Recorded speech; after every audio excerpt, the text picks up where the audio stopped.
Hello student, I am M K Tyagi और आज हम बात करने वाले हैं आवेशों के निकाय के कारण किसी बिंदु पर विद्युत क्षेत्र की तीव्रता। ओके, तो यहाँ पर क्या है, एक आवेश के कारण, जैसे मान लीजिए ये एक आवेश है, इस आवेश के कारण मुझे इससे r दूरी पर, यहाँ मैंने कोई बिंदु P ले लिया है, मुझे इस आवेश के कारण इस बिंदु पर विद्युत क्षेत्र की तीव्रता निकालनी है और इनके बीच का डिस्टेंस r है।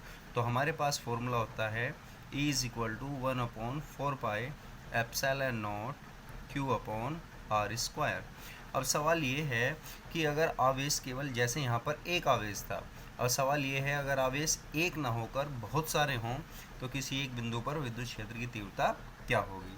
तो इस चीज़ को आज हम डिस्कस करने वाले हैं। ओके, तो इसको डिस्कस करने के लिए, प्रॉब्लम को बनाने के लिए हम क्या करते हैं, तो हम एक पहले कोऑर्डिनेट सिस्टम बनाया करते हैं।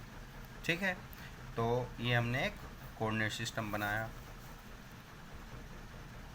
ये हो गया हमारा एक कोऑर्डिनेट सिस्टम। ओके, ये हो गया y एक्सिस, y अक्ष, और ये हो गया हमारा x अक्ष।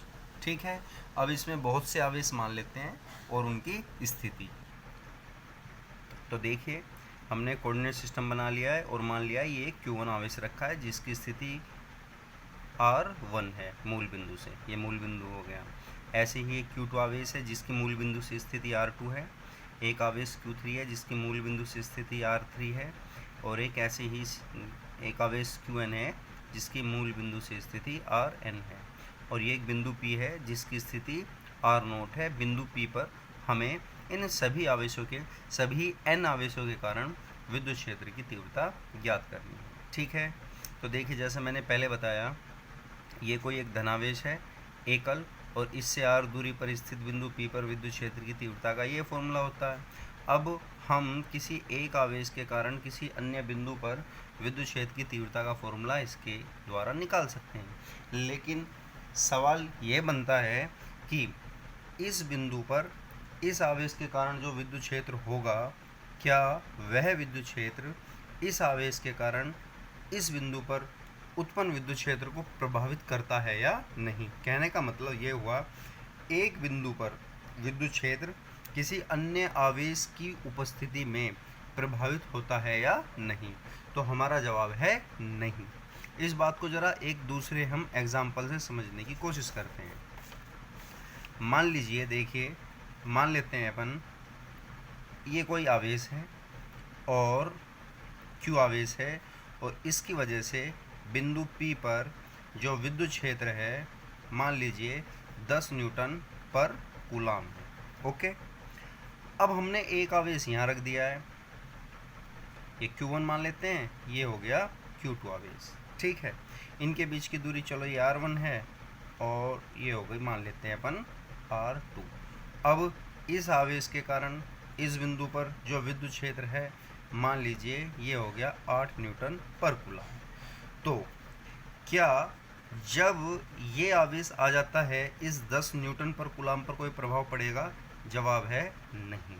ठीक है, तो कहने का मीनिंग, किसी अन्य आवेश की उपस्थिति में किसी एक आवेश के कारण किसी बिंदु पर बनने वाला विद्युत क्षेत्र अन्य आवेश की उपस्थिति पर निर्भर नहीं करता। हाँ, तो फिर इसका फ़र्क क्या पड़ेगा? फ़र्क ये पड़ेगा, इस बिंदु पर कुल आवेश इन दोनों का सदिश योग हो जाएगा, योग नहीं सदिश योग हो जाएगा, क्योंकि विद्युत क्षेत्र एक सदिश राशि है।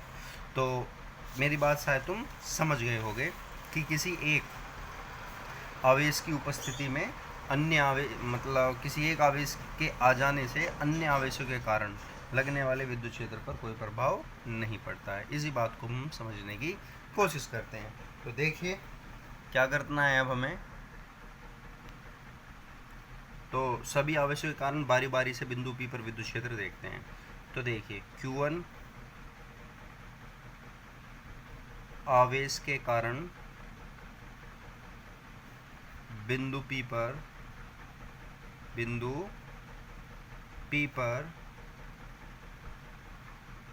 विद्युत क्षेत्र, तो कितना हो जाएगा?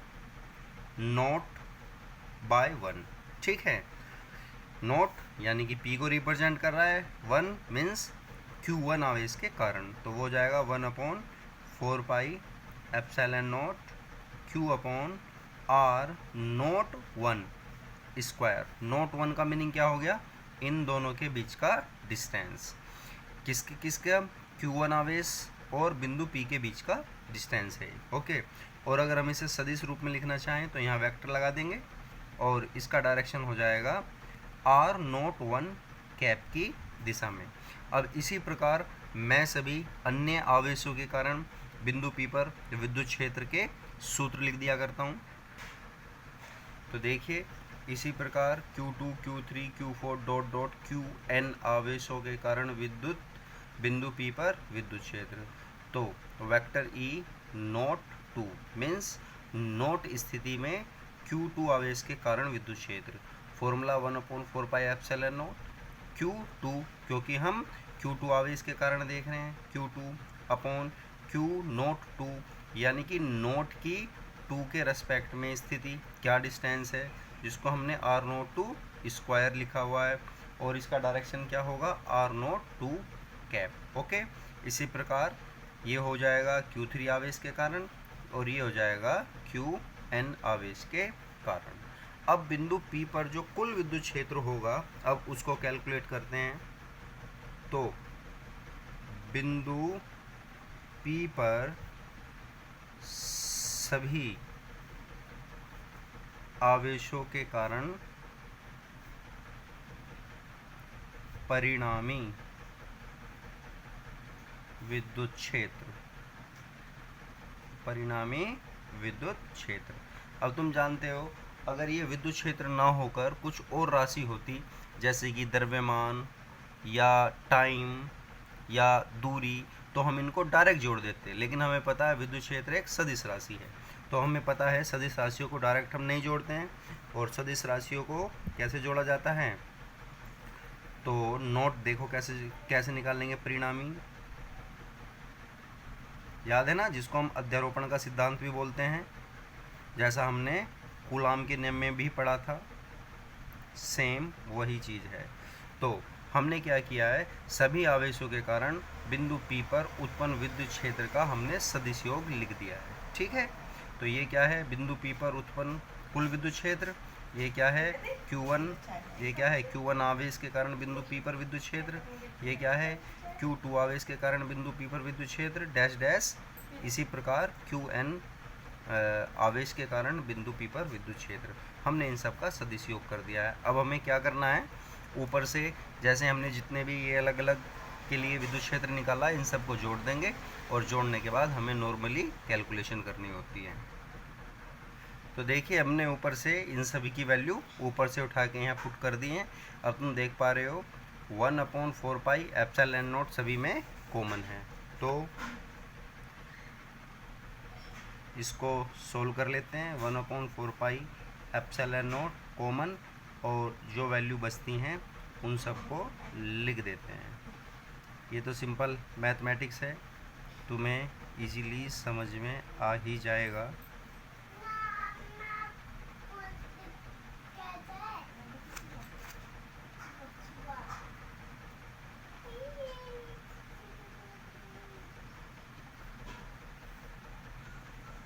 ओके, अब इनको हम समेशन की फॉर्म में लिख देते हैं।